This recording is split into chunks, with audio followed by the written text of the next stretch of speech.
Te souviens-tu de ce moment où tu as été humilié devant tout le monde, quand ils se sont moqués de ta foi, de tes vieux vêtements, de ta voiture en panne, de ton petit boulot, quand ils ont dit que tu n'y arriverais jamais, que tu perdais ton temps, qu'il était ridicule de croire en quelque chose de plus grand? J'ai tout vu, chaque rire, chaque regard de mépris, chaque commentaire méchant dans ton dos. Et pendant qu'ils se moquaient, je travaillais. Car il y a quelque chose que ces gens ne comprennent pas. Quand on m'appartient, chaque humiliation devient un carburant pour notre élévation. Chaque mépris devient une brique dans l'édifice de notre victoire. Permettez-moi de vous révéler une vérité qui changera votre regard sur cette période difficile. Ceux qui se sont moqués de vous seront les mêmes qui assisteront à votre ascension. Non pas pour les humilier à leur tour, mais parce que je veux que le monde voie ce qui se produit lorsqu'on me fait confiance, même dans les moments les plus sombres. Écrivez maintenant en commentaire « Dieu œuvre pour ma victoire », car il ne s'agit pas simplement d'une phrase, mais d'une déclaration de guerre contre tout ce qui a tenté de vous abattre. Restez jusqu'à la fin, car je vais vous montrer exactement ce qui se passe en coulisses dans votre vie, alors qu'il semble que rien ne change. Reprenons depuis le début. Vous souvenez-vous de l'époque où Joseph était en prison? Ses frères l'avaient raillé, jeté dans une fosse et vendu comme esclave. Des années plus tard, alors qu'il croupissait dans une cellule égyptienne, accusé d'un crime qu'il n'avait pas commis, où étais-je? Juste là. Je travaille sur chaque détail, car l'emprisonnement de Joseph n'était pas une punition, mais une manœuvre stratégique. Il devait être présent précisément pour rencontrer les chansons du Pharaon. Il fallait se trouver dans cette cellule à ce moment précis. Et lorsque le Pharaon fit ce rêve incompréhensible, devinez qui les chansons se souvint. Tout s'est déroulé comme prévu. Mais cela n'a fonctionné que parce que Joseph n'a pas baissé les bras face à l'humiliation. Il a continué à servir Dieu dans une cellule sordide, loin des projecteurs, sans susciter de réaction positive, sans que personne ne filme sa victoire pour la diffuser sur les réseaux sociaux. Votre situation présente les mêmes caractéristiques. Ce moment où vous avez l'impression d'être invisible, oublié, tandis que les autres brillent. C'est une question de positionnement stratégique. Je vous place exactement là où vous devez être pour la suite. Ceux qui ont ri l'ignorent. Ils croient vous avoir vaincu. Ils sont loin de se douter qu'ils vous ont simplement donné un coup de pouce. Il y a quelque chose que je dois vous expliquer sur ma façon de travailler. Quand je décide de faire progresser quelqu'un, je ne fais pas les choses à moitié. Il ne s'agit pas d'une petite promotion par-ci, d'une petite augmentation par-là. Quand votre heure arrive, c'est une transformation complète. C'est un passage à un niveau supérieur. C'est le genre de victoire qu'on ne peut ignorer. Et savez-vous pourquoi j'insiste pour qu'il en soit ainsi? Parce que votre victoire ne vous concerne pas seulement. Il s'agit de montrer à tous ceux qui ont douté de mon existence que je tiens mes promesses et que je n'abandonne pas ceux qui ont confiance en moi. Réfléchissez-y. Si votre victoire avait été modeste, discrète, ceux-là même qui vous ont raillé auraient trouvé des excuses. Oh, c'était de la chance. Oh, il connaissait quelqu'un. Oh, n'importe qui aurait pu faire ça. Mais quand je le fais, c'est indéniable. C'est trop important, trop rapide, trop improbable pour être une coïncidence. Vous vous souvenez de David? Ce petit garçon que ses frères maltraitaient, celui que son père avait oublié d'appeler lorsque le prophète était allé oindre un roi. Ses frères se moquèrent de lui lorsqu'il apparut sur le champ de bataille. Ils le traitaient de présomptueux, de gamin irresponsable. Saül doutait tellement qu'il lui offrit son armure, comme pour dire « Tu ne peux pas gérer ça, mon garçon ». Et David refusa, car il savait quelque chose que personne d'autre ne savait. Je l'avais déjà oint roi. La victoire était déjà décidée. Goliath n'était qu'un obstacle sur le chemin. 5 pierres, un géant mort, une nation entière qui regarde un jeune berger devenir une légende en quelques minutes. Les frères qui se moquèrent de lui, ils devinrent ses sujets. Saül qui doutait de lui, il passa des années à être obsédé par le garçon qu'il méprisait. Maintenant, je vous invite à prendre un moment pour réfléchir à votre vie. Combien de fois vous a-t-on sous-estimé? Combien de fois vous a-t-on dit que vous n'en étiez pas capable, que vous n'étiez pas à la hauteur, que vous n'aviez pas d'avenir? Chacun de ces moments est gravé dans ma mémoire, non pas dans la leur, mais dans la leur. Et je recueille chaque larme versée en silence, chaque nuit passée à me sentir honteuse, chaque fois que j'ai baissé la tête humiliée. Et je transforme tout cela en munitions pour ce qui va suivre. Car lorsque j'agirai, ce sera si évident que nul ne pourra prétendre que c'est uniquement grâce à ses propres mérites. Il faudra bien admettre que c'était l'œuvre de Dieu, et certains regretteront de s'être moqués de vous. D'autres tenteront de se rapprocher de vous à nouveau, feignant d'avoir toujours cru en vous.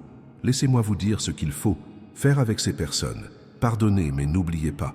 Pardonner vous libère. Ne pas oublier vous protège. Car celui qui vous a humilié autrefois dans la prospérité peut recommencer dans les moments difficiles. Si vous vous sentez ainsi en ce moment, commentez. Ma victoire fera taire mes critiques. Car cette affirmation active quelque chose dans le monde spirituel que vous ne pouvez même pas imaginer.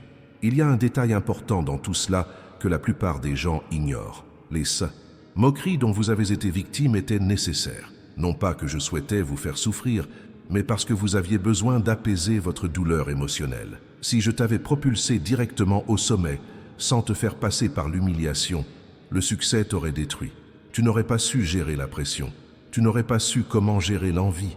Tu n'aurais aucune compassion pour ceux qui sont en dessous de toi. L'humiliation ne t'a pas brisé. Elle t'a préparé.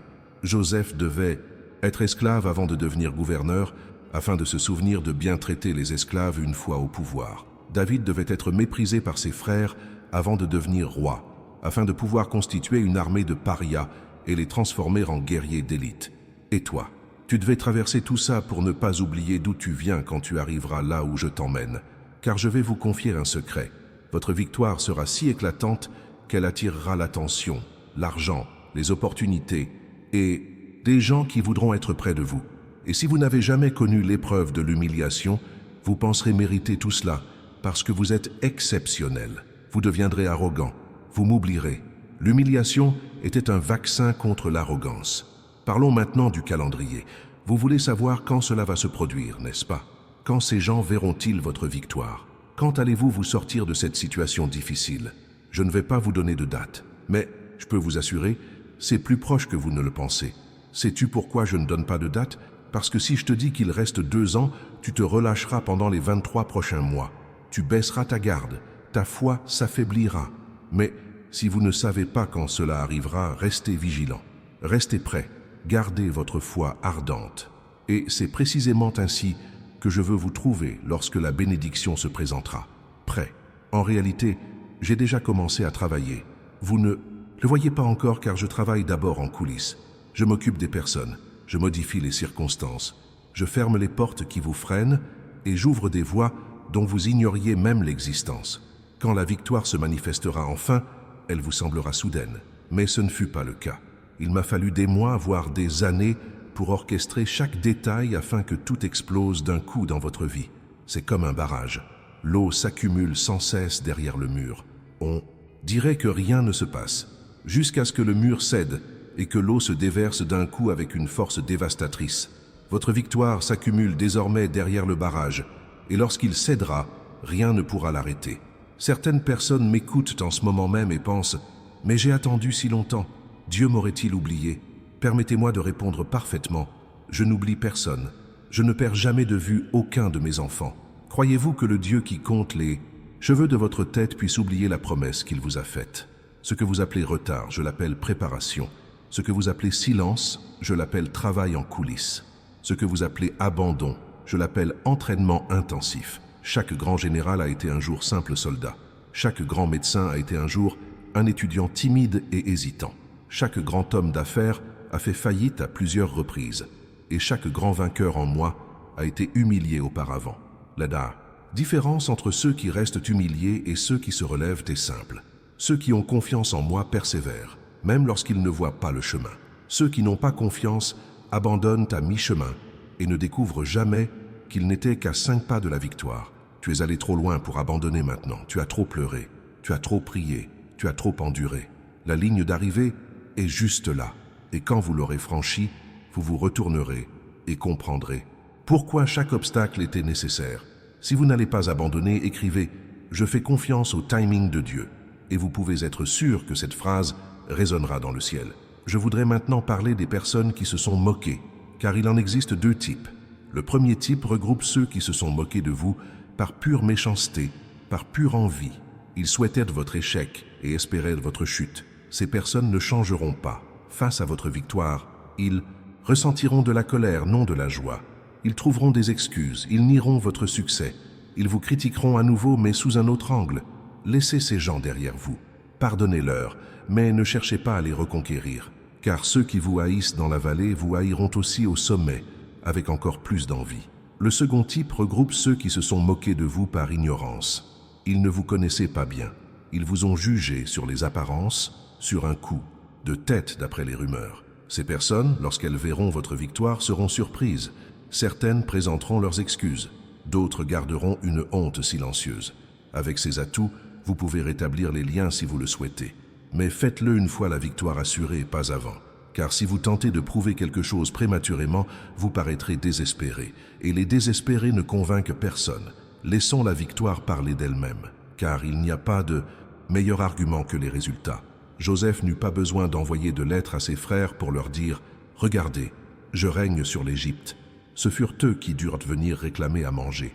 Et lorsqu'ils virent le frère qu'ils avaient jeté dans la fosse, assis sur le trône, il n'y eut plus rien à redire. David n'avait pas besoin de chercher Saül pour prouver sa valeur. Saül le poursuivait avec obsession, car il ne pouvait supporter l'onction qu'il voyait en ce garçon. Votre victoire parlera d'elle-même. Inutile de la faire connaître, le bouche à oreille suffira. Et il y a autre chose. La victoire que je vous prépare ne se résume pas à des achats. Il ne s'agit pas seulement de frimer. Il ne s'agit pas seulement de prouver quelque chose. Il s'agit d'ouvrir des portes, d'entrer en contact avec les gens, de financer des causes, d'être une source de réconfort pour ceux qui se trouvent aujourd'hui là où vous étiez. Car lorsque je vous relèverai, vous vous souviendrez de ce que c'est que d'être à terre, et ce souvenir vous rendra généreux, humbles et compatissants. Vous verrez quelqu'un humilié et, au lieu de le juger, vous l'aiderez. Car vous savez qu'aujourd'hui, vous pourriez être à sa place. Demain, vous pourriez être ici. Vous verrez quelqu'un en vêtements simples et au lieu de le mépriser, vous verrez son potentiel. Car vous savez que les vêtements ne définissent pas le don. Vous verrez quelqu'un pleurer seul et au lieu de l'ignorer, vous le réconforterez. Car vous savez ce que c'est que de pleurer seul en pensant que personne ne vous voit. Votre victoire a une portée qui dépasse votre ego. Et lorsque vous comprendrez cela, je pourrai vous confier davantage de ressources. Commentez maintenant. Je serai un canal de bénédiction, car cela change la nature de votre victoire, qui passe d'individuelle à collective. Vous savez ce qui est intéressant? Pendant qu'on se moquait de vous, on vous observait. Cela signifie que vous les avez dérangés. Cela signifie que vous aviez quelque chose qu'ils n'avaient pas. Peut-être était-ce votre foi, peut-être était-ce votre paix, peut-être était-ce votre persévérance. Mais il y avait en vous quelque chose qui les a touchés au point qu'ils ne pouvaient rester indifférents. Et c'est bon signe, car les gens médiocres ne dérangent personne. Ceux qui sont destinés à de grandes choses font toujours sensation. Si personne n'a jamais parlé de vous, ne s'est jamais moqué de vous, ne vous a jamais critiqué, c'est inquiétant. Car peut-être êtes-vous si insignifiant que vous ne méritez même pas qu'on en parle. Mais s'ils en parlaient, s'ils critiquaient, s'ils se moquaient, tant mieux. Cela signifie que vous êtes sous les projecteurs. Cela signifie que vous comptez. Cela signifie que vous bousculez l'ordre établi. Et les personnes importunes sont précisément le type de personnes que j'utilise pour renverser la situation. David causa tant de troubles que Saül envoya l'armée à sa poursuite. Joseph causa tant de troubles que ses frères complotèrent son meurtre. Jésus causa tant de troubles qu'il fut crucifié. Être une nuisance n'est pas un signe d'échec, c'est un signe de pertinence. Alors s'ils vous ont critiqué, félicitations. Vous comptez plus que vous ne le pensez. Maintenant, je vais vous parler de vengeance, car je sais qu'au fond, vous la désirez. Vous voulez que ces gens-là ressentent l'amertume de vous avoir fait du tort. Mais la vengeance n'est pas ton affaire, c'est la mienne. Et sais-tu pourquoi je ne te laisse pas te venger? Parce que tu gâcherais tout. Tu agirais sur un coup de tête, tu exagérerais, tu dirais des choses qu'il ne faut pas, tu t'abaisserais à leur niveau. Quand je me venge, je le fais avec classe, je le fais au moment opportun, je le fais d'une manière irréfutable. Ce n'est pas une humiliation, c'est une révélation. Je révèle simplement qui vous avez toujours été, et cela dévoile automatiquement qui vous êtes. Alors, détends-toi, relâche ce poids, laisse-moi m'en occuper, parce que je suis meilleur que toi dans ce domaine. Joseph n'eut besoin de rien faire contre ses frères. Il attendit simplement qu'ils arrivent affamés, révéla sa véritable identité, et ils furent accablés de remords. David n'avait pas besoin de tuer Saül. Il a simplement attendu, et Saül est mort de sa propre épée lors d'une bataille perdue d'avance. Le temps joue en faveur de ceux qui ont Dieu. Inutile de forcer les choses. J'ai préparé un document pour vous. Il s'intitule « Comment reconnaître les signes de Dieu au quotidien ». Le lien se trouve dans les commentaires. Prenez ce document dès maintenant, car si vous ne réalisez pas que je suis déjà à l'œuvre, c'est notamment parce que vous ne savez pas reconnaître mes signes. Vous attendez un miracle retentissant, mais j'agis aussi dans la subtilité, dans les coïncidences qui n'en sont pas, dans la porte qui se ferme pour qu'une autre s'ouvre, dans la personne qui disparaît pour qu'une autre apparaisse. Ce guide vous apprendra à décrypter les signes, et lorsque vous saurez les décrypter, vous comprendrez que je n'ai jamais cessé de parler. Vous n'étiez simplement pas sur la bonne fréquence. Téléchargez maintenant, lisez attentivement, mettez en pratique, et vous verrez que votre vie est pleine de signes annonciateurs de la victoire. Je vais vous raconter une histoire vraie, qui est arrivée à quelqu'un qui se trouvait dans la même situation que vous. Il était une fois un homme qui travaillait dans une entreprise depuis des années. Compétent et dévoué, il était pourtant systématiquement écarté des promotions. La hiérarchie donnait leur chance à des personnes moins qualifiées. Ses collègues se moquèrent de lui en coulisses, le traitant d'imbécile et affirmant qu'il travaillait comme une bête de somme sans jamais être reconnu. Il s'aigrit, il pensa à partir, il pensa à abandonner. Mais quelque chose en lui disait de continuer. C'était moi. Un jour, un client important de l'entreprise rencontra un problème majeur. Personne ne savait comment le résoudre. Les supérieurs hiérarchiques s'y sont essayés. Les employés promus aussi, en vain. Devinez qui a trouvé la solution? Lui, avec une solution si simple que tout le monde s'est demandé ensuite pourquoi personne n'y avait pensé avant. Le client fut tellement impressionné qu'il demanda qui était cet employé. Il découvrit qu'il s'agissait du pigeon que personne ne valorisait. Il lui offrit un poste dans sa propre entreprise, avec un salaire 3 fois supérieur et un rôle de directeur. L'homme accepta. Il quitta l'entreprise, laissant ses supérieurs dans une situation délicate, car lui seul savait comment faire certaines choses. Et ses collègues qui se moquèrent de lui. Ils l'ont vu arriver au parking dans sa voiture importée, tandis qu'eux prenèrent le bus. Il n'a prévenu personne de son départ. Il n'en a pas fait étalage. Il est simplement parti. Et le changement a parlé de lui-même. Cette histoire n'est pas une exception. C'est la norme. C'est ma façon de travailler. Tu te crois invisible, mais je prépare quelqu'un d'important à te remarquer au moment opportun. Quelqu'un qui saura reconnaître ta valeur alors que d'autres te sous-estiment encore. Sais-tu quelle est l'erreur de ceux qui se moquent de toi? Ils te jugent sur le présent. Ils pensent que tu seras toujours le même qu'aujourd'hui. Mais ils n'ont aucun accès à l'avenir. Ils ignorent mes projets. Ils ne voient pas ce que je construis. C'est comme regarder une chenille et se moquer d'elle. Regarde cette vilaine créature qui rampe sur le sol. Elle ne deviendra jamais rien. Ceux qui se moquent ainsi ignorent qu'un papillon est en train de se former à l'intérieur de ce cocon. Tu es comme dans un cocon. C'est comme une régression. C'est comme un emprisonnement. C'est comme la mort. Mais c'est une métamorphose. Et quand tu partiras, tu voleras si haut que celui qui s'est moqué de toi devra se casser le cou pour lever les yeux et te voir. Si vous êtes actuellement en pleine métamorphose, commentez « Ma métamorphose est en cours », car le fait de le préciser accélère le processus. Certaines personnes me demandent « Mais Dieu, pourquoi ne m'as-tu pas défendu lorsque j'ai été humilié? Pourquoi as-tu permis que cela arrive? Car si je t'avais défendu à ce moment-là, tu aurais appris à dépendre de ma protection immédiate. Or, il n'en est pas ainsi dans le royaume. Je ne crée pas de personnes dépendantes, je crée des guerriers. Je t'ai laissé souffrir car j'avais besoin que tu développes ta force émotionnelle. Je t'ai laissé te sentir seul car j'avais besoin que tu apprennes que même sans le soutien de tous, tu peux continuer. Car lorsque la victoire viendra, vous aurez besoin de cette force. Vous devrez affronter de nouveaux combats, de nouveaux ennemis, de nouvelles crises. Et si vous n'avez pas appris à vous débrouiller seul, vous vous effondrerez au premier signe de difficulté. L'humiliation était donc un entraînement. Était-ce douloureux? Oui, c'était douloureux. Était-ce nécessaire? Absolument. Maintenant que vous avez surmonté cette épreuve, vous êtes prêt pour la suite. Car ce qui vous attend est bien trop lourd à porter pour une personne faible. Écoute, je vais être franc avec toi. Ta victoire ne te rendra pas heureux. Elle me glorifiera. Si mon seul but était votre bonheur, je vous donnerais un peu d'argent, un peu de confort, et ce serait tout. Mais je veux plus, je veux que votre vie témoigne de mon existence. Alors, quand on vous demandera comment vous avez fait, vous me citerez du doigt.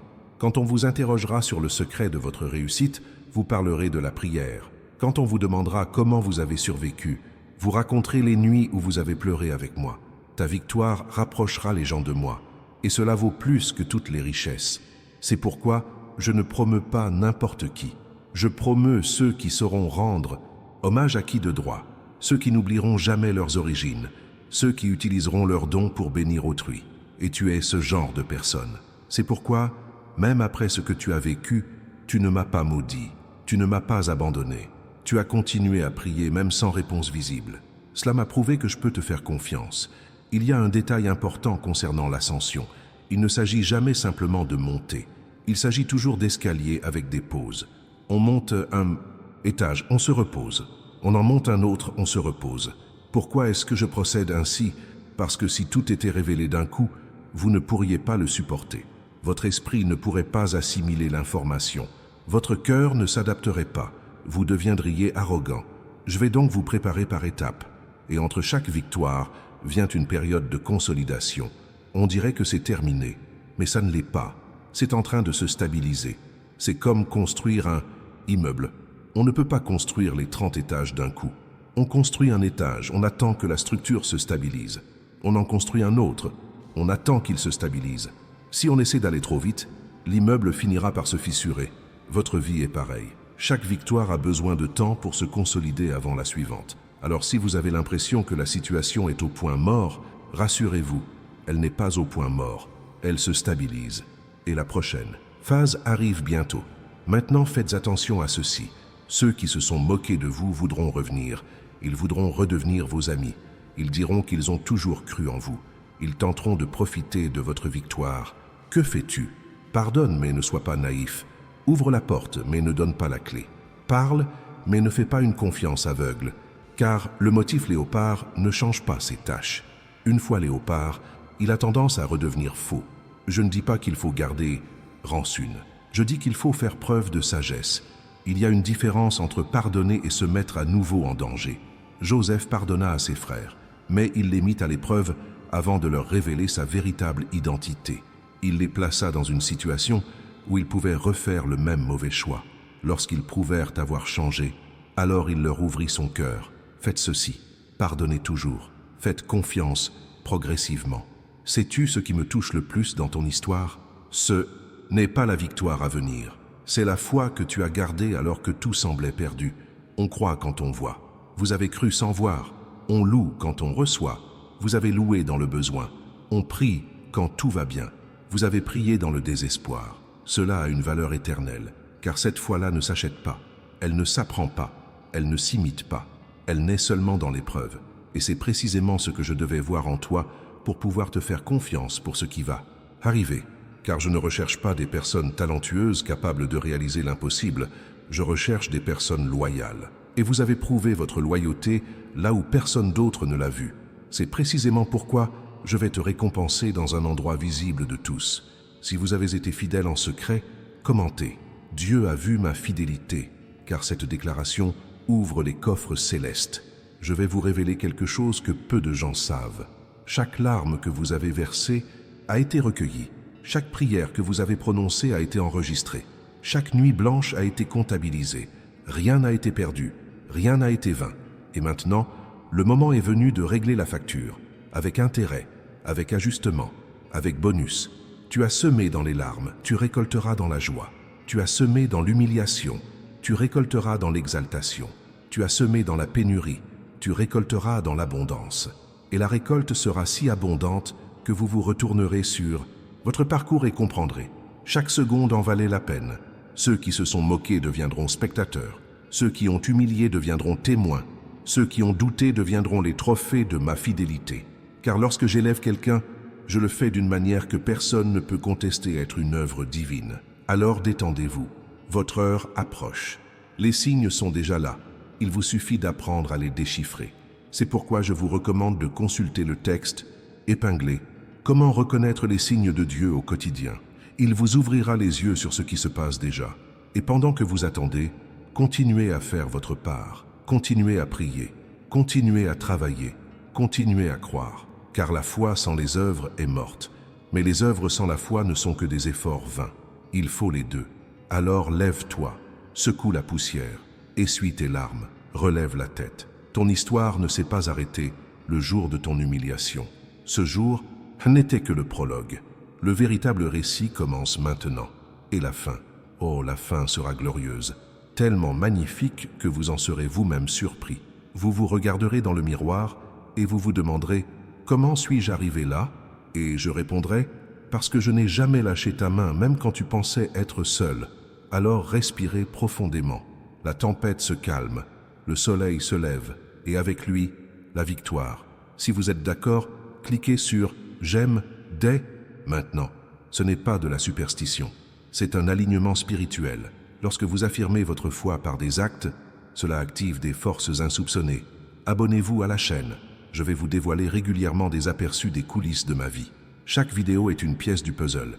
Si vous en ratez une, vous risquez de passer à côté d'une révélation importante. Avant de poursuivre, je tiens à vous dire une dernière chose. La victoire à venir changera votre vie, mais elle ne pourra pas changer qui vous êtes. L'argent révèle le caractère, le succès révèle l'essence, le pouvoir révèle le cœur. Si vous étiez humble dans la pauvreté, mais que vous deveniez arrogant dans la richesse, vous n'avez rien appris.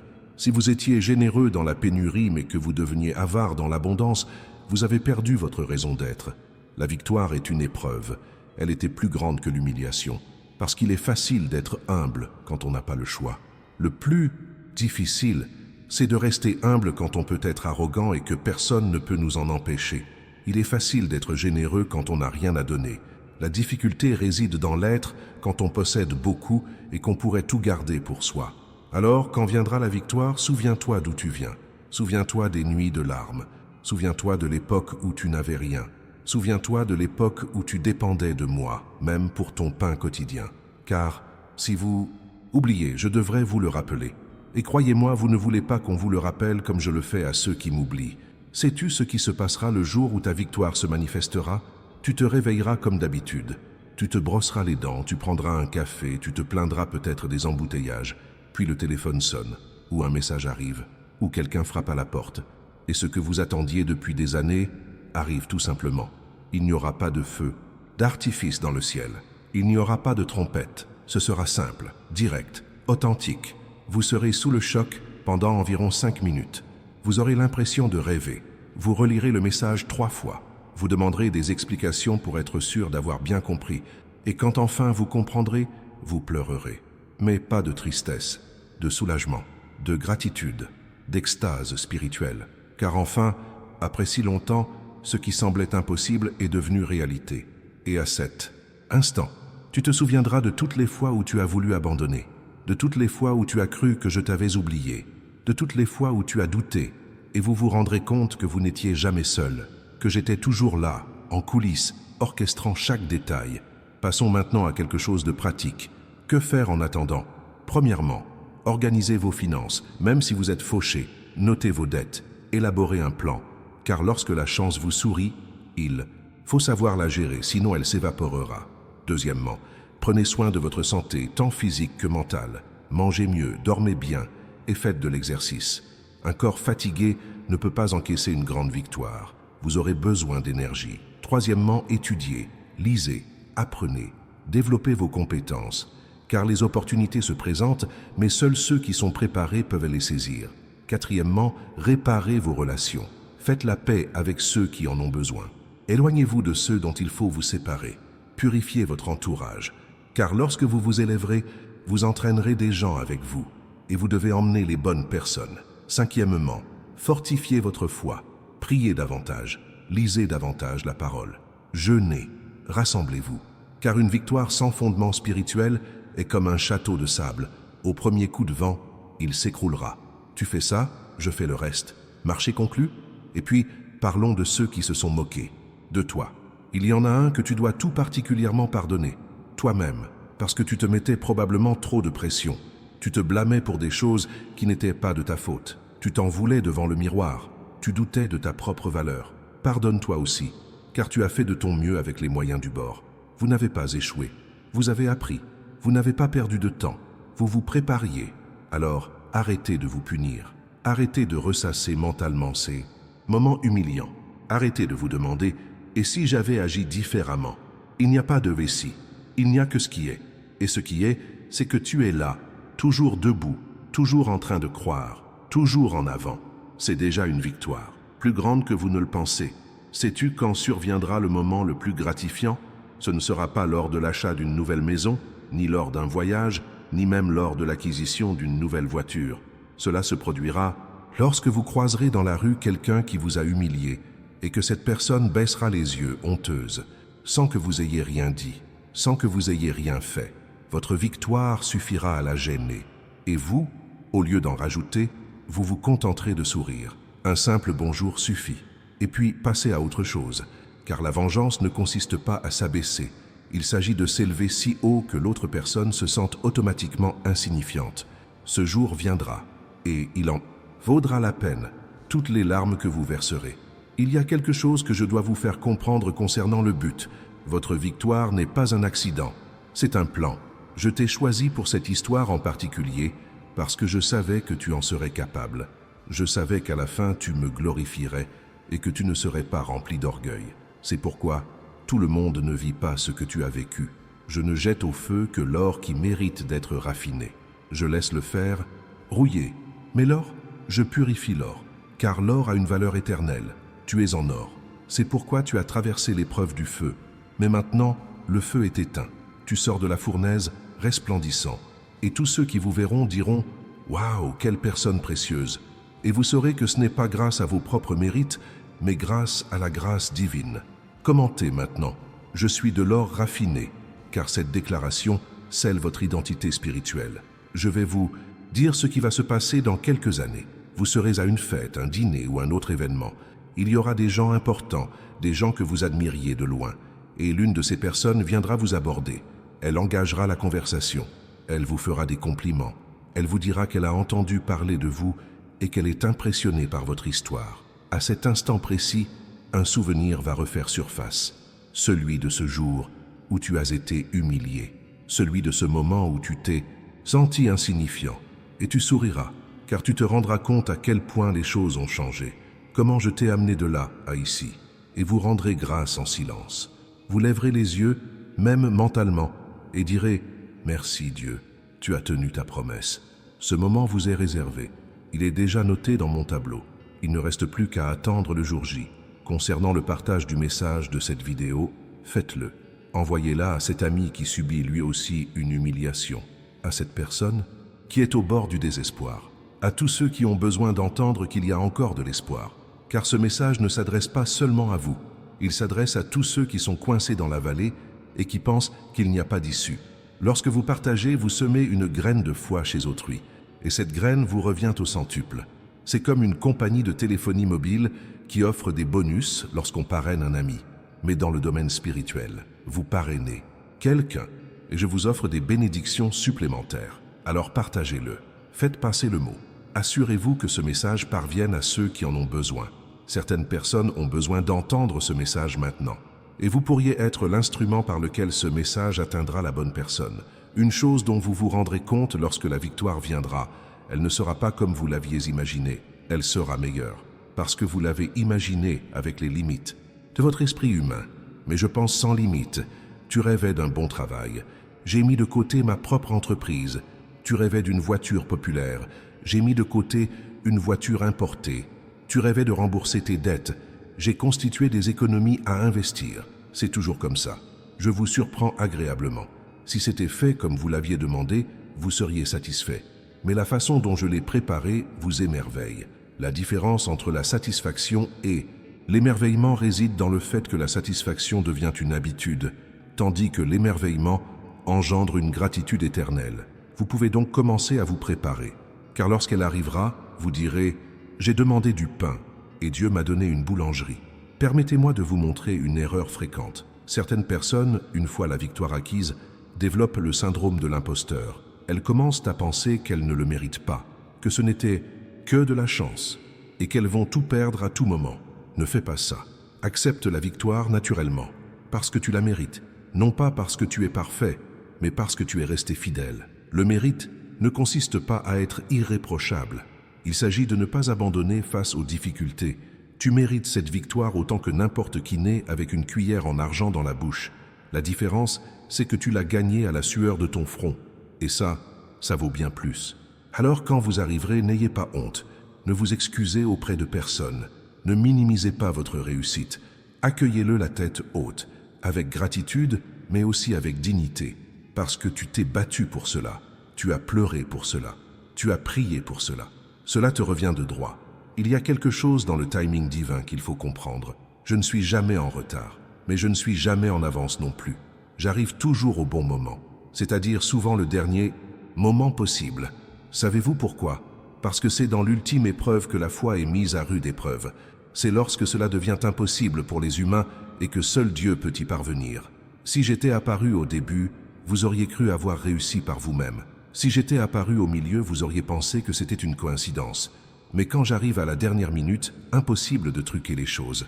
Tout le monde sait que c'était un miracle.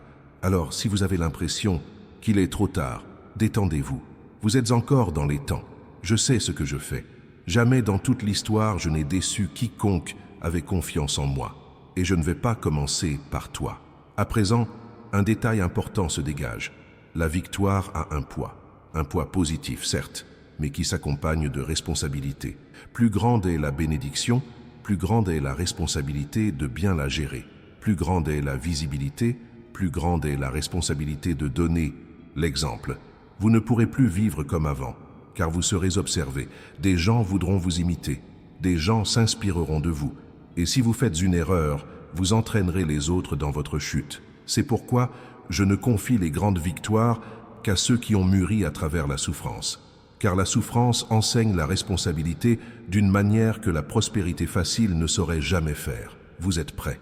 La souffrance vous y a préparé. Il ne vous reste plus qu'à recevoir. Concernant l'envie, elle est inévitable. On ne peut l'éviter. Quand on atteint le sommet, il y aura toujours des gens envieux. Mais l'envie en dit plus long sur celui qui la ressent que sur celui qui est envié. Si quelqu'un vous envie, le problème vient de sa vie, pas de la vôtre. Vous n'avez pas demandé à être béni pour provoquer qui que ce soit. Vous avez été béni parce que vous le méritiez. Alors, ne baissez pas votre lumière pour ne pas éblouir les autres. Brillez de toute votre intensité. C'est le regard de celui qui regarde qui doit s'adapter à la lumière, et non la lumière qui doit s'atténuer. Si quelqu'un ne supporte pas de te voir briller, c'est son problème. Ne laisse pas cela t'affecter. Car en réalité, il y a plus de gens qui vous soutiennent que de gens qui s'y opposent. Simplement, les détracteurs font plus de bruit que les fans. Concentrez-vous donc sur ceux qui vous soutiennent. Ignorez ceux qui vous envient. Voici un conseil pratique. Une fois la victoire acquise, attendez environ 6 mois avant de prendre des décisions importantes, comme acheter une maison, déménager dans une autre ville, créer un partenariat. J'ai hâte de m'installer, car dans le choc initial de la victoire, on est pris d'euphorie. Et l'euphorie n'est pas un bon conseil. Vous aurez envie de tout dépenser, de tout changer, de le crier sur tous les toits. Résistez, attendez, laissez les choses se calmer, laissez la situation se clarifier. Vous pourrez alors prendre des décisions structurelles, car une victoire mal gérée disparaît plus vite qu'elle n'apparaît. Et je ne veux pas que vous perdiez ce que vous avez gagné par impulsivité. Alors, maîtrisez-vous, planifiez, pensez à long terme. Votre victoire n'est pas un sprint, mais un marathon. Il vous faut un rythme soutenu. Tu sais ce qui va être drôle? Dans quelques années, tu vas raconter cette histoire à quelqu'un. Tu vas lui parler du jour où tu as été humilié, des gens qui se sont moqués de toi. Et les gens vous regarderont, ils verront tout ce que vous avez accompli, et ils n'en croiront pas leurs yeux. Toi, sérieusement, ça n'en a pas l'air. Et vous sourirez, car vous saurez que la transformation a été si profonde, que même les traces de la bataille ont disparu. Voilà la promesse. Ce n'est pas seulement la victoire, c'est une restauration complète, c'est un renouveau total. Tu ne vas pas seulement gagner, tu vas devenir une autre personne, meilleure, plus forte, plus sage. Et les gens vous regarderont et verront quelqu'un qui a toujours eu raison, car les cicatrices de la lutte seront invisibles. Toi seul et moi saurons où tu étais, et ce sera notre secret partagé. Il y a une chanson qui dit ceci: Dieu pourvoira, tout ce dont j'ai besoin, Dieu pourvoira. Et c'est vrai, je subviens aux besoins de mes clients. Je les ai toujours. Je n'ai jamais échoué. Je n'échouerai jamais. Mais je fournis les services à mon rythme, à ma façon, avec ma propre stratégie. Et parfois, les opportunités se présentent sous une forme inattendue. Elles surviennent comme une crise qui vous oblige à changer de cap, comme une porte qui se ferme pour vous permettre d'en chercher une autre, comme une personne qui vous déçoit pour que vous puissiez rencontrer quelqu'un de mieux. Ne jugez donc pas un livre à son emballage. Parfois, il est emballé dans du papier cadeau. Parfois, il est livré dans une vieille boîte en carton. Mais au final, tout est question de provision. toujours exactement ce dont vous avez besoin, même si ce n'est pas ce que vous désirez. Écoutez, nous avons cette conversation depuis un certain temps déjà, et si vous êtes arrivé jusqu'ici, c'est que vous cherchez vraiment quelque chose. Vous avez besoin de l'entendre. Alors laisse-moi te dire le plus important. Je t'aime, d'un amour qu'aucun être humain ne peut connaître, inconditionnellement, immensément, sans limite. Et cet amour est le moteur de tout ce que je fais dans ta vie. Ce n'est pas une obligation, ce n'est pas de l'intérêt personnel, c'est de l'amour pur. Je pourrais te laisser te débrouiller, mais je ne le veux pas, parce que je t'aime trop pour t'abandonner. Alors toutes ces promesses de victoire, d'ascension, de vengeance divine, tout cela vient de l'amour, de mon incapacité à supporter de te voir souffrir sans rien faire. Et quand la victoire viendra, ce sera la preuve tangible de cet amour. Ce sera ma façon de dire, sans mots. Vous voyez, j'étais là, tout le temps, à prendre soin des autres, à les préparer, à les aimer. Maintenant, une question. Me faites-vous confiance? Car si vous faites confiance à quelqu'un, vous cessez de vouloir tout contrôler. Vous cessez de vouloir savoir exactement quand, où et comment. La confiance, c'est lâcher prise. C'est accepter que j'en sache plus que vous. C'est se reposer sur la certitude que j'ai le contrôle. Et si vous y parvenez, vous dormirez mieux. Vous vivrez plus léger. Vous sourirez davantage.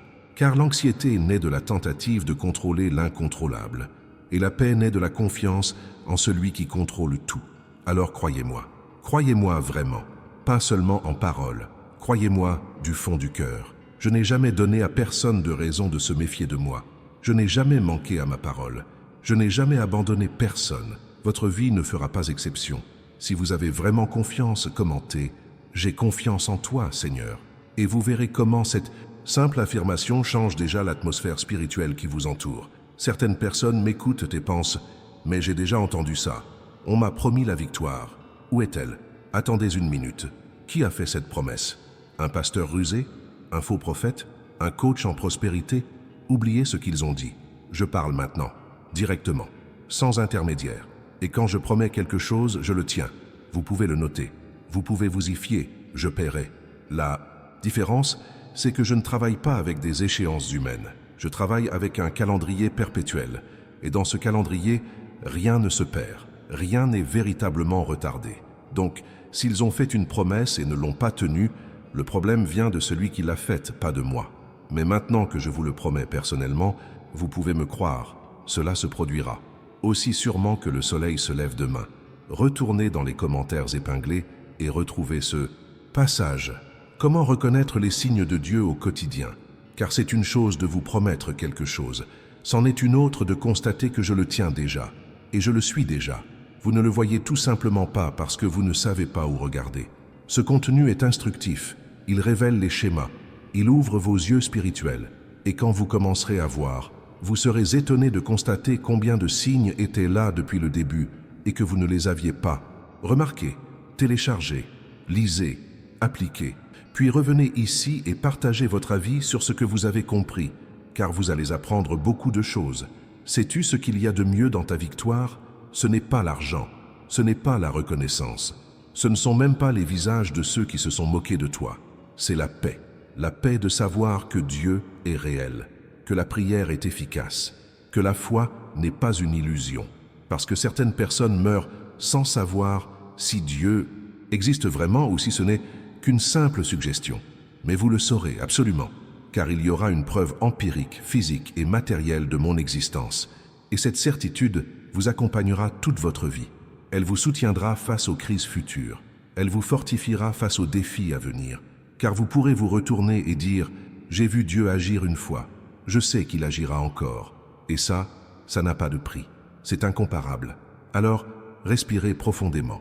Calmez votre cœur. Essuyez cette larme. Parce que ça se termine. La souffrance prend fin. L'humiliation prend fin. Le doute prend fin. Une nouvelle phase commence. Une phase où vous serez le protagoniste et non un personnage secondaire. Où vous serez un exemple et non la risée de tous. Et quand on vous demandera comment vous avez fait, vous aurez la meilleure réponse possible. Dieu. C'est aussi simple que ça.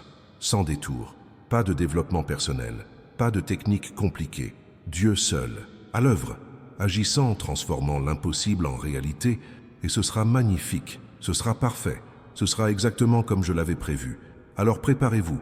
rangez votre maison, faites le point sur votre cœur, renforcez votre foi, car ce qui arrive n'est pas simplement un peu mieux, c'est une véritable révolution dans votre vie, et quand cela arrivera, vous comprendrez tout, chaque larme, chaque retard, chaque injustice apparente prendra tout son sens, tout s'éclaircira complètement. Et vous me regarderez et vous direz « Cela valait la peine de me faire confiance ». Et je répondrai « J'ai toujours su que tu étais assez forte pour aller aussi loin. C'est pourquoi je t'ai choisi pour cette histoire. Maintenant, vas-y, vis ta vie, fais ta part, je ferai la mienne. Et très bientôt, nous célébrerons ensemble cette victoire. Si vous le croyez vraiment, partagez cette vidéo maintenant, parce que dans votre répertoire, il y a forcément quelqu'un qui a besoin d'entendre ce message. Aujourd'hui, un ami, un proche, un collègue, quelqu'un qui est au plus bas et qui pense être dans une impasse. Tu peux être l'instrument par lequel ce message parviendra à la bonne personne. Et lorsque tu le fais, lorsque tu répands l'espoir, je le remarque. Et je te récompense. Alors partagez-le. Diffusez ce message à grande échelle, car chaque personne qui l'entend et renouvelle sa foi représente une victoire spirituelle. Et vous y contribuerez. Je vais maintenant vous montrer quelque chose que peu de gens comprennent. Pendant que vous étiez humiliés, pendant que ces gens riaient, se moquaient et faisaient des commentaires malveillants, quelque chose se passait dans le monde invisible, quelque chose qu'ils ne voyaient pas, quelque chose que vous ne voyiez pas non plus à ce moment-là, mais qui était aussi réel que l'air que vous respiriez. Chaque parole méprisante prononcée à votre sujet a été enregistrée, chaque regard de travers, chaque rire forcé, chaque fois que vous avez été exclu et chaque opportunité qui vous a été refusée par pur préjugé ou par envie. Et pendant ce temps-là, je prenais des notes. Pas des notes vengeresses, mais des notes stratégiques, car j'allais utiliser chacune de ces situations pour construire votre plateforme de lancement. Tu sais ce que c'est? C'est comme une catapulte. Plus tu tires, plus la pierre ira loin quand tu la lâches. L'humiliation t'a fait reculer, très loin, tellement loin que tu as cru régresser. Mais non, on te tirait dessus, pour que, quand je te lâcherai, tu puisses voler plus loin que tu ne l'aurais jamais cru possible. Et le moment de lâcher prise approche. Le sens-tu, ce frisson dans ta poitrine, cette impression que quelque chose d'important se prépare, mais que tu ne peux pas encore définir précisément. C'est parce que ça se sent. Le changement est palpable. Le tournant est imminent. Votre saison change, et votre âme le ressent déjà avant même que votre esprit ne le comprenne. Il y a un point concernant la vengeance divine que je dois clarifier. Lorsque je dis que justice sera faite, cela ne signifie pas que je détruirai la personne qui vous a humilié. Ce n'est pas le but. Le but est la restauration, votre restauration. Et comme effet secondaire de cette restauration, les gens réaliseront qu'ils se sont trompés à votre sujet. Certains auront l'humilité de le reconnaître. Cela pourrait même devenir des alliés à l'avenir. D'autres seront rongés par l'envie, mais ne l'admettront jamais. Il suffit de les ignorer. Mais il existe un troisième groupe, ceux qui ne seront même pas au courant de votre victoire, car vous serez déjà passé à un autre niveau, évoluant dans d'autres environnements, en contact avec d'autres personnes. Et ce troisième groupe est la meilleure destination possible, car cela signifie que vous avez grimpé si haut que vous les avez perdus de vue. Non par ressentiment, mais à cause de l'ascension naturelle. C'est comme un avion qui décolle. Au début, on voit tout, les gens, les voitures, les maisons. Mais à mesure qu'il prend de l'altitude, tout devient plus petit. On ne distingue plus qui est qui en bas. Votre vie prendra un tournant décisif, et ceux qui vous ont humilié deviendront si insignifiants à vos yeux que vous ne vous souviendrez même plus de leur visage. Voilà la véritable libération. Il ne s'agit pas de se forcer à oublier, mais de s'élever si haut qu'on finit par perdre tout simplement cela de vue. Permettez-moi de vous parler d'une erreur fréquente. Dès l'arrivée des premières bénédictions, on croit que c'est terminé. On célèbre, on se détend, on cesse de veiller, on relâche la ferveur dans la prière.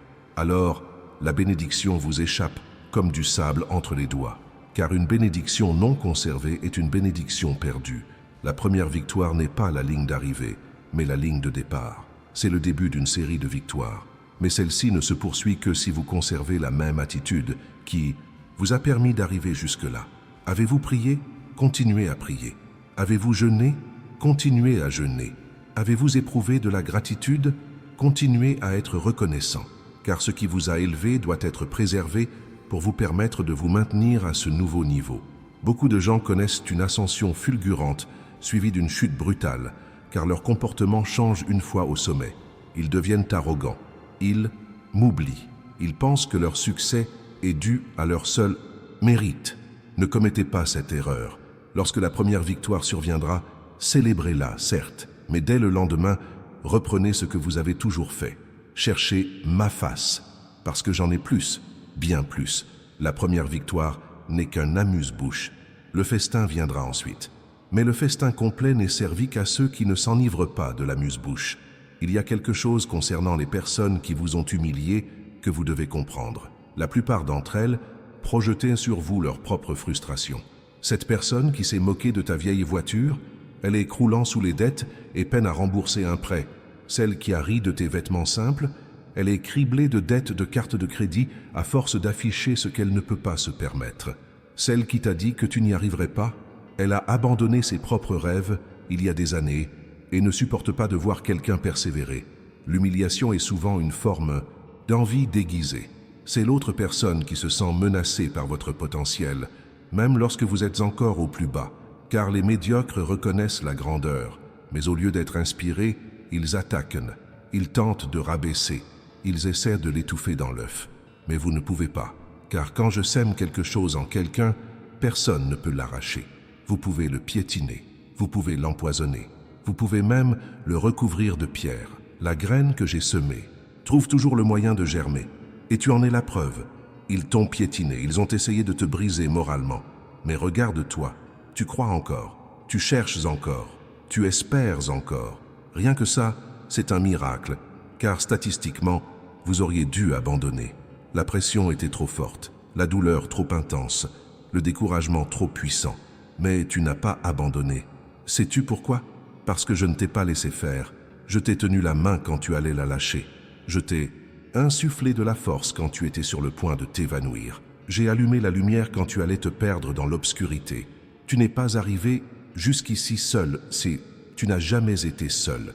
Même quand la solitude hurlait à tes oreilles, j'étais là, silencieux, mais présent, invisible, mais actif, Je vais maintenant vous dévoiler une stratégie que j'utilise toujours.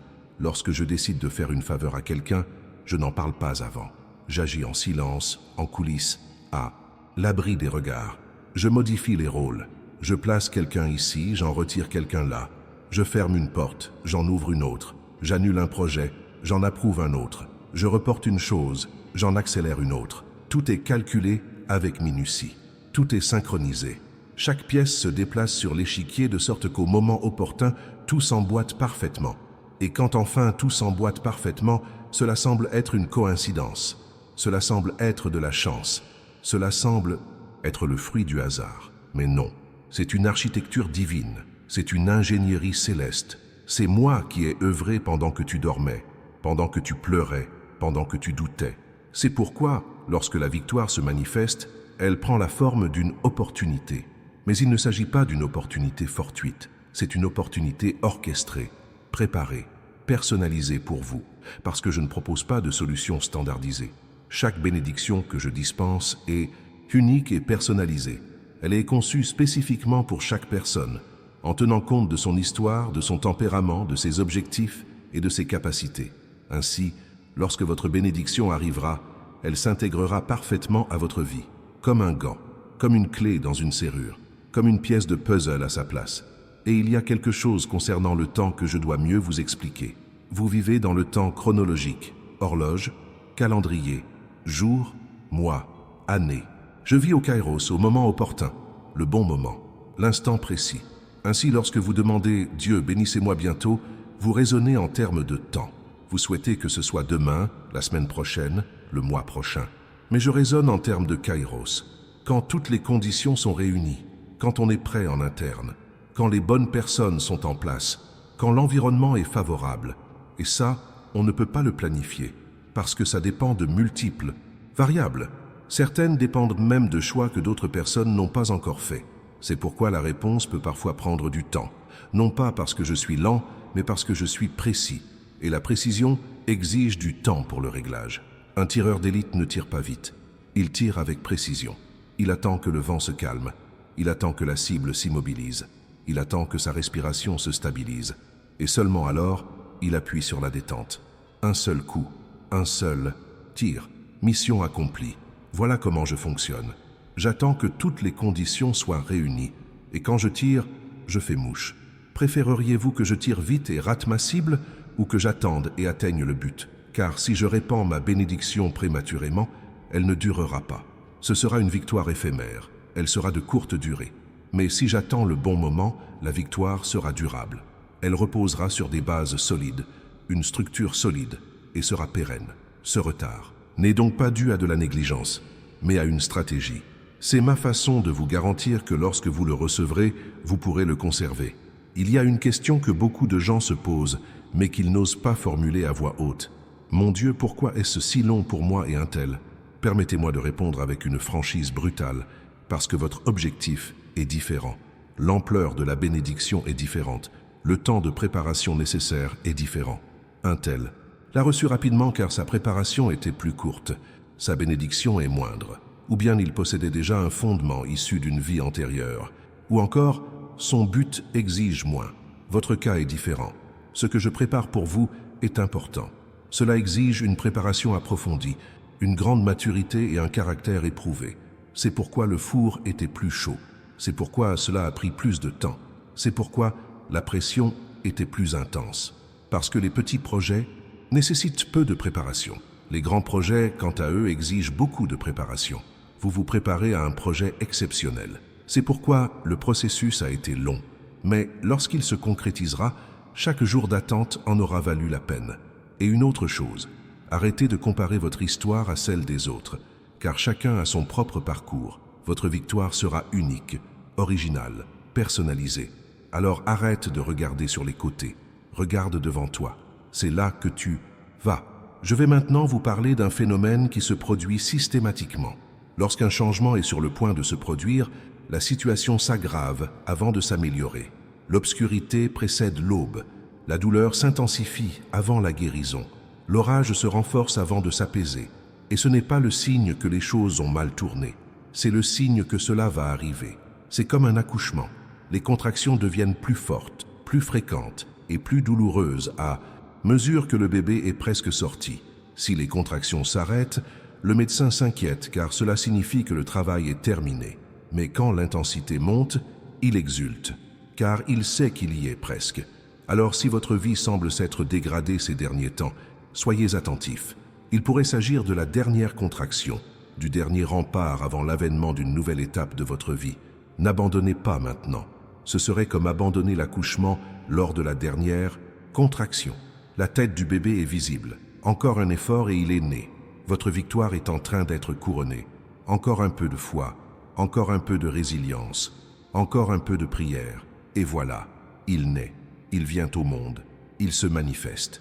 Et toutes les souffrances de l'accouchement seront oubliées dans la joie de ce qui est né. Il y a un aspect de votre identité que je dois corriger. Vous vous voyez toujours comme cette personne humiliée. Vous portez cela comme faisant partie intégrante de votre identité. Mais ce n'est plus qui tu es, c'est qui tu étais, temporairement. Vous êtes désormais une autre personne. Vous êtes victorieux, mais votre victoire n'est pas encore manifeste. Vous êtes riche, mais vous n'avez pas encore reçu votre richesse. Vous êtes influent, mais vous n'avez pas encore accédé au pouvoir. Dans le domaine spirituel, c'est déjà arrivé.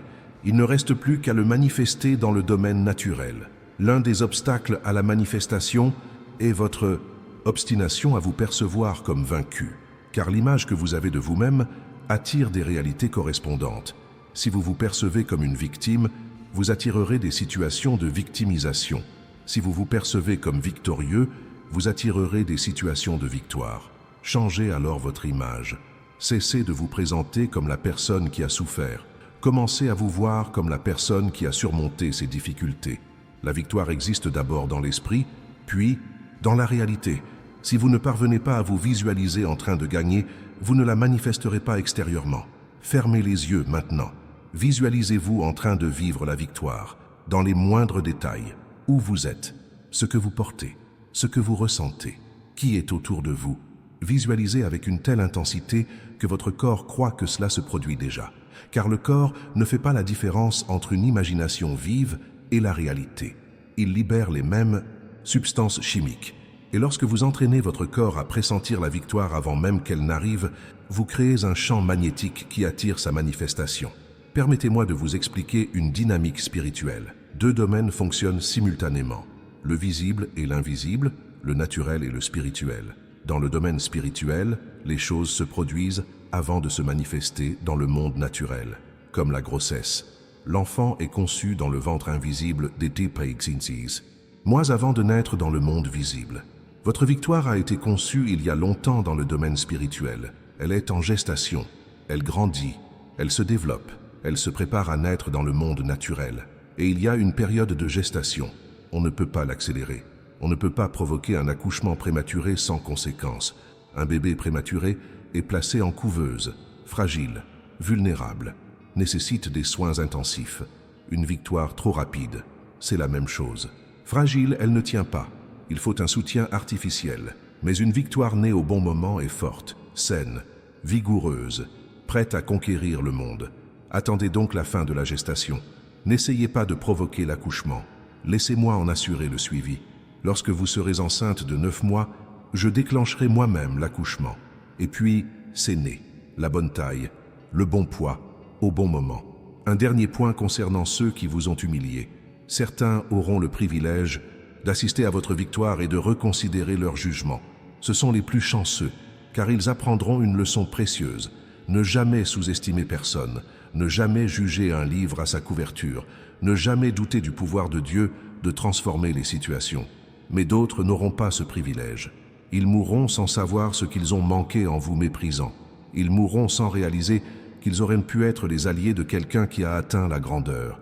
Et c'est triste, car une occasion manquée ne se représente jamais. Ils auraient pu être tes amis quand tu n'étais rien. Ils auraient pu t'aider quand tu en avais besoin. Ils auraient pu croire en toi quand personne d'autre ne le faisait. S'ils avaient agi ainsi, ils seraient aujourd'hui à ses côtés pour célébrer la victoire et récolter les fruits de leur loyauté. Mais ils ont choisi de se moquer. Ils ont choisi d'humilier. Ils ont choisi de mépriser. Et maintenant, ils vont devoir vivre avec ce choix. Ils vont devoir accepter le fait qu'ils se sont trompés, qu'ils ont perdu. Vous n'avez rien à faire. Leur conscience sera à la fois juge et bourreau. Ils se puniront eux-mêmes d'un regret désormais inutile. Et vous savez ce qui est encore plus intéressant? Nombreux sont ceux qui vous ont humiliés et qui tenteront de se rapprocher de vous lorsqu'ils verront votre victoire. Ils prétendront avoir toujours cru en vous. Ils voudront être associés à votre succès. Vous aurez alors le choix, accepter ou refuser. Le bon choix n'est ni l'un ni l'autre de façon catégorique. Il dépend de la sincérité de la personne, de ses remords véritables et de sa volonté de reconnaître son erreur. Certaines personnes reviennent sincèrement. Ce sont celles à qui l'on peut accorder une seconde chance, non pas pour faire preuve de naïveté, mais pour viser l'excellence, car le pardon est plus précieux pour celui qui pardonne que pour celui qui est pardonné. Mais certaines personnes reviennent par intérêt personnel. Vous leur souriez, vous les saluez, mais vous gardez vos distances, parce que vous ne pouvez pas leur faire confiance. Et vous saurez faire la différence. L'épreuve du temps vous a forgé le discernement. Vous avez développé la capacité de lire les intentions, de déceler le mensonge, de démasquer les opportunistes. Alors, fiez-vous à votre intuition. Si quelque chose vous paraît louche, c'est qu'il y a un problème. Votre instinct vous avertira lorsqu'une personne n'est pas digne de confiance. Il y a quelque chose de plus profond concernant le sens du but que je souhaite vous révéler. Votre victoire n'est pas une fin en soi, c'est un moyen d'atteindre un but plus noble, car vous n'êtes pas béni uniquement pour bien vivre, vous êtes béni pour être un instrument de bénédiction pour les autres. C'est comme un prêt, non pas un prêt financier avec intérêt, mais un prêt spirituel qui consiste à multiplier et à redistribuer. Je te bénis, tu bénis les autres, ils bénissent les autres. Et cela crée un effet d'entraînement de bénédiction. Mais cela ne fonctionne ainsi que si vous comprenez que la bénédiction ne vous appartient pas. Elle est à moi. Elle ne fait que passer entre vos mains. Et quand vous comprenez cela, vous n'hésitez pas, vous distribuez. Car vous savez que plus vous distribuez, plus je vous donne à distribuer. C'est un cercle vertueux. C'est l'économie du royaume. Plus on donne, plus on reçoit. Mais il faut que ça marche. On ne peut pas donner par obligation. On ne peut pas donner en attendant quelque chose en retour. Il faut donner avec le cœur, parce qu'on a vu un besoin et qu'on a voulu y répondre. Quand tu fais ça, je le remarque et je me ressource. Je me ressource toujours, en abondance, et laissez-moi vous parler de la gratitude. Ce n'est pas une option, c'est essentiel. C'est comme respirer. Si vous cessez de respirer, vous mourrez. La gratitude maintient ouvert le canal des bénédictions. L'ingratitude le ferme. Alors, avant même la grande victoire, soyez reconnaissant pour le peu que vous avez.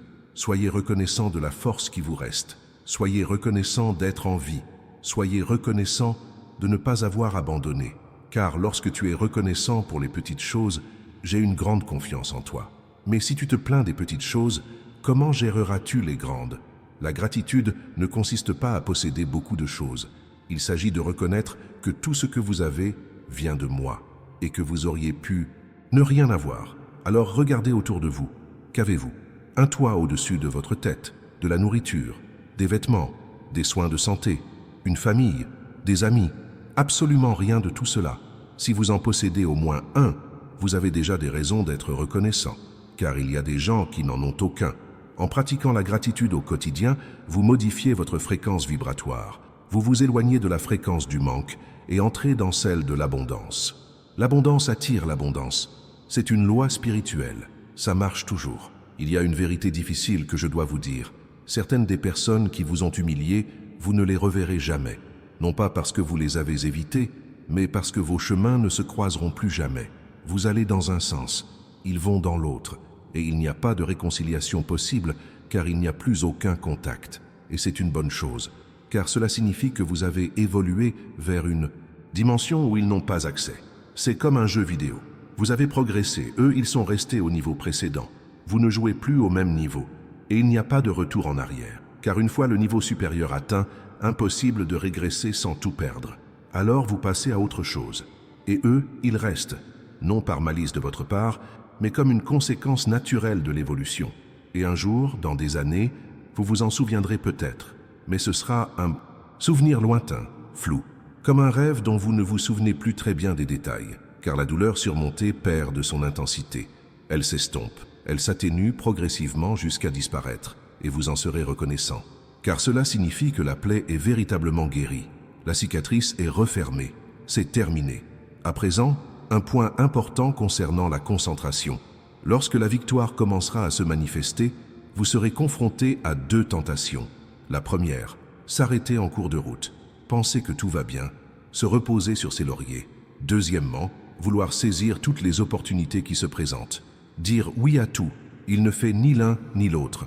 Cela ne s'arrête pas à mi-chemin, car ce qui va arriver est plus important que la première manifestation. Ce serait comme gagner au loto et arrêter de jouer. Sauf que le gros lot est à gagner au prochain tirage. Et n'essayez pas de tout faire, car si vous essayez de tout faire, vous ne ferez rien de bien. Votre énergie sera dispersée. Vous obtiendrez des résultats médiocres. La concentration est source de puissance. L'énergie concentrée en un point génère du feu. L'énergie dispersée ne chauffe rien. Alors, lorsque les opportunités affluent, c'est à vous de choisir. Saisissez celles qui correspondent à vos objectifs. Rejetez celles qui ne sont que des distractions lucratives, car tout ce qui brille n'est pas or, et toutes les opportunités ne viennent pas de Dieu. Certaines sont des pièges destinés à vous égarer. Comment faire la différence? C'est simple. Si l'opportunité vous rapproche de votre but, elle vient de moi. Si elle vous en éloigne, même si elle est lucrative, elle ne vient pas de moi. Le sens prime toujours sur l'argent. Toujours. Car l'argent sans but ne satisfait pas. Mais le sens, avec ou sans argent, satisfait toujours. Il y a un point concernant la patience que je tiens à clarifier. Attendre, ce n'est pas rester immobile.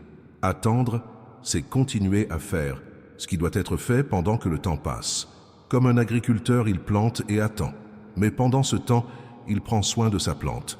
Il l'arrose, il désherbe, il la protège des parasites. Il ne reste pas les bras croisés à regarder la graine. Il travaille pendant qu'il attend. Vous faites de même. En attendant la grande victoire, vous travaillez sur les petites victoires. Vous développez vos compétences. Vous renforcez vos relations. Vous étudiez. Vous progressez. Car lorsque la grande opportunité se présentera, il vous faudra être au meilleur niveau possible sur les plans techniques, émotionnels et spirituels. Et si vous passez votre temps d'attente à vous plaindre, au lieu de vous préparer, vous raterez l'opportunité par manque de préparation. Alors mettez ce temps d'attente à profit Ne le gaspillez pas à attendre passivement. Attendez activement. L'attente active, c'est prier et œuvrer. C'est croire et construire. C'est faire confiance et se préparer. L'attente passive consiste simplement à se plaindre du temps qui passe et à ne rien faire. Devinez lequel donne des résultats? Exactement. Et une autre chose. Parfois, l'attente est une épreuve d'obéissance. Je veux voir si vous resterez fidèle, même sans résultat visible. Car quiconque voit est fidèle, quiconque reçoit obéit, quiconque gagne loue, mais seuls les plus fidèles restent silencieux et engagés. Ils obéissent sans comprendre. Ils louent même dans la défaite apparente. Et ce sont précisément ces personnes-là que je recherche pour des postes de direction au sein du royaume. Car le leadership exige une loyauté qui transcende les circonstances. L'attente que vous avez subie n'était donc pas une punition, mais une promotion. Vous étiez évalué pour un poste supérieur, et c'est passé, parce que c'est toujours là. Ça continue de croire, ça continue de chercher. Cela vous prépare à ce qui vous attend, car ce qui vous attend exige ce niveau de loyauté. Cela exige cette qualité de caractère. Et voilà, forgée dans la fournaise, affinée par le feu, elle a été mise à l'épreuve dans le désert. C'est prêt, certifié, approuvé. Il ne me reste plus qu'à signer le bon de commande. Et j'ai déjà le stylo à la main. Concernant le partage de ce message, il ne s'agit pas d'un appel vain. Quelqu'un a besoin de l'entendre maintenant, quelqu'un qui est à bout, sur le point d'abandonner. Et vous pouvez être l'instrument par lequel ce message parviendra à cette personne, pour la sauver du suicide spirituel. Car les gens ne meurent pas de maladie, mais de désespoir, de perte de foi et de lâcher-prise. Et une parole prononcée au bon moment peut changer la donne. Elle peut rallumer la flamme, elle peut raviver la foi. Ainsi, lorsque vous partagez, vous ne me rendez pas service. Vous rendez service à la personne qui recevra le don. Et dans le royaume, ce que vous faites pour les autres vous est rendu. Multipliez. Alors partagez-le, non par obligation, mais par compassion. Parce que vous savez ce que c'est que de toucher le fond. Et vous ne voulez pas que quiconque se retrouve dans cette situation désespérée. J'ai une dernière révélation à vous faire part. La victoire à venir n'est pas seulement matérielle. Elle est totale. Ce n'est pas qu'une question d'argent. C'est la paix. Ce n'est pas qu'une question de reconnaissance. C'est un but. Ce n'est pas qu'une question de confort. C'est l'épanouissement. Car une victoire partielle n'est pas satisfaisante. On peut avoir de l'argent et se sentir vide. On peut être célèbre et malheureux. On peut avoir le confort et être anxieux. Mais quand je bénis pleinement. Esprit, âme et corps. Financièrement, émotionnellement et spirituellement. C'est un guichet unique. C'est une transformation à 360 degrés. Et cela prend du temps, car on ne peut pas tout réparer d'un coup. Il faut procéder zone par zone, couche par couche. Mais quand ce sera fini, vous serez complètement différent, méconnaissable, transformé de gloire en gloire. Et les gens regarderont et ne croiront pas que c'est la même personne. Parce que ce n'est pas le cas. Vous êtes mort et vous êtes ressuscité. Vous êtes devenu une nouvelle créature. Si vous souhaitez que votre transformation de vie commence dès maintenant, écrivez dans les commentaires. Ma transformation a déjà commencé, car cette déclaration active des forces spirituelles qui étaient dormantes, attendant que vous donniez le commandement de la foi. Vérifiez si vous êtes déjà abonné à la chaîne. Sinon, abonnez-vous dès maintenant, car les prochaines vidéos vous apporteront des révélations encore plus profondes sur ce qui se passe dans votre vie. Chaque vidéo est une pièce d'un puzzle plus vaste que je suis en train de construire pour vous. Et regardez le commentaire épinglé. Il y a un cadeau pour vous. Le document « Comment reconnaître les signes de Dieu au quotidien ». Téléchargez-le sans tarder. Lisez-le. Mettez-le en pratique, car il vous ouvrira les yeux sur des choses que vous ne remarquiez pas. Laissez un j'aime aussi. Ce n'est pas de la superstition. C'est votre façon d'affirmer votre accord avec tout ce qui a été dit ici. C'est votre façon de concrétiser votre foi par des actes. Et maintenant, disons une courte prière ensemble. Père, tout ce qui a été dit ici n'était pas vain. C'était tes promesses. Et je choisis de croire. Je choisis de te faire confiance. Je choisis d'attendre avec une patience active. Merci de ne jamais m'avoir abandonné, même quand je me croyais seul. Merci car la victoire est proche. Et quand elle viendra, je te rendrai toute gloire. Au nom de Jésus. Amen. Mais ce n'est que le début. J'ai encore beaucoup à vous révéler. Alors, rendez-vous dans la description de cette vidéo et regardez la suivante qui y est indiquée.